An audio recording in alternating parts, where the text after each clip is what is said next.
So the city was planned during the very early 80s by an architect called Moshe Safdie, which is an Israeli-Canadian, very famous architect, and this is like his opus, right? He wanted to design a city.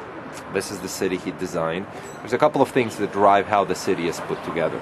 It is all in hills and valleys because he wanted to minimize area impact.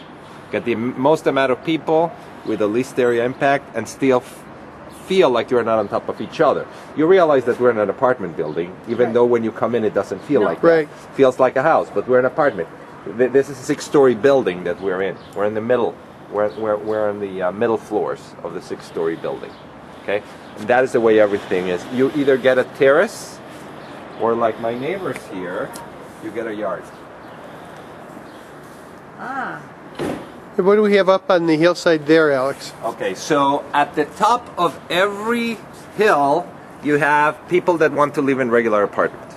Those are apartment buildings, and the reason they are built like that is because here in Israel there is a law that between standalone buildings you need to have a certain amount of separate. You cannot squeeze them together too much. Kind of have free space, so to speak? Right, but we're all about loopholes. So the loophole is if the buildings are connected somehow, it's just one building. It's not two buildings. So now you can bring them together a little bit more.